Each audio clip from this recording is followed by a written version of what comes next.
The greatest of all time. Simone Biles is a once-in-a-lifetime. Actually, you know what? Scratch that. A once-in-forever talent. If you don't think that that's hard, then you really don't understand gymnastics. Because how many people out there do you think actually don't think that's hard? Okay, Tim, I'm trying to ease them in here. Be gentle, please. It's not called gymnastics. No, it's definitely not, but I do think most of us understand that when the goat flips and twists in the air more times than we can count, that it's hard. Maybe something that should be impossible. But what's actually impossible to understand is how anyone can watch someone do this, oh yeah, and this crazy thing that's never been done before, so they had no choice but to call it the Biles and do anything but say thank you, let alone find something wrong with it. And arch. And straight. Oh, Jesus. So, in the name of journalism, your girl had to crawl out of my 10-year gymnastics retirement to get some answers. All right, let's start with the basics. Just ignore the pain on my face first, because you'll need to know these basic gymnastics body positions before we get to our first event. Now show me a tuck. Now show me a pike.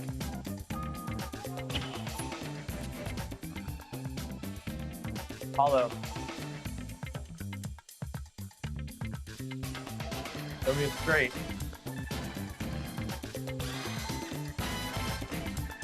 And arch.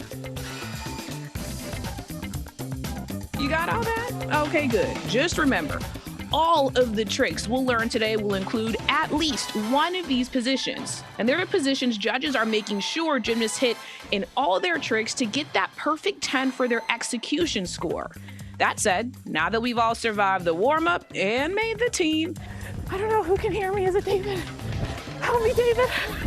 It's competition time, and our first event is the floor exercise. But we'll start slow and learn only one move that's essential to any floor routine. That is the back handspring.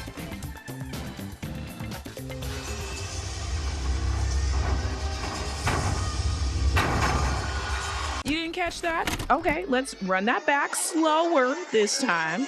The back handspring was right here, right there. Okay, there you got it.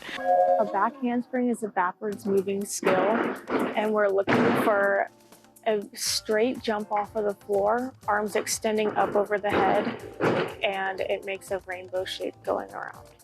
This is Coach Julia. She's worried. You can tell us newbies are not following what she's saying, but I think we're getting the hang of this. Oh, that was good. Okay, now don't judge my pure excitement. It's downhill for me from here. Let me have it. Plus, I know you saw that perfect rainbow. Look at that. I think what people don't realize is that they probably know what a back handspring is, but you're more focused on what people do out of the back handspring. Yeah, I won't be trying all of that. On to the vault we go. Okay, Miss Skinner, we said we were keeping things simple here today. Let's back this up.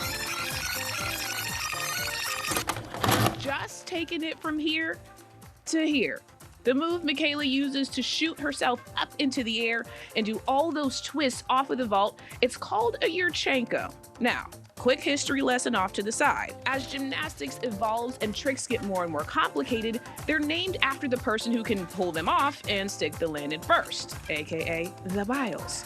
So their Yurchenko, you guessed it, it's named after Soviet gymnast Natalia Yurchenko, who not only tried it, but landed it first. Looking for open and extended arms above her head and looking back at her hands. Yeah. You'll see a lot of Yurchenko entries into bigger flipping stuff.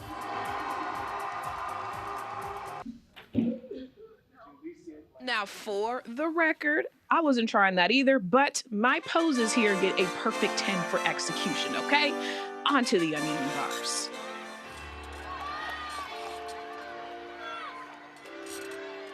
Big dismount, 2 flips, 2 twists, 1 piece of air. There you go.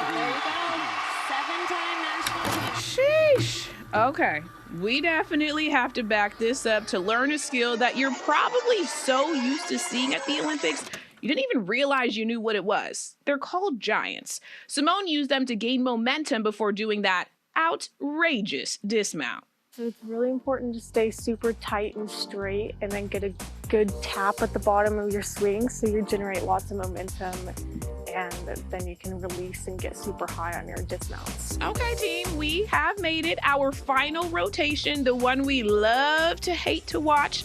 It defies gravity, logic, and all sense, the balance beam.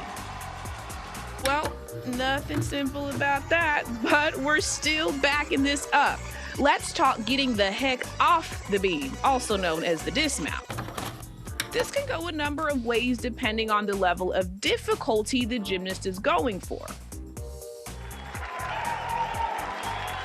So obviously you want a nice and straight back walkover so that she can take off straight in line with the beam for her back tuck dismount. Whenever she'll take off for the back tuck, we're looking for a big jump in hip rise and her arms extended above her head. And then of course you want your chest up on the landing. Just gorgeous. I mean, look at us, guys, sticking landings and earning gold participation medals in this case. But before we can head to our imaginary ceremony to get our medals, the little gymnasts who helped us out today need to school you just a little bit so I don't have to see you in my class again. What is one thing you think most people get wrong about gymnastics that you want to clear up right now?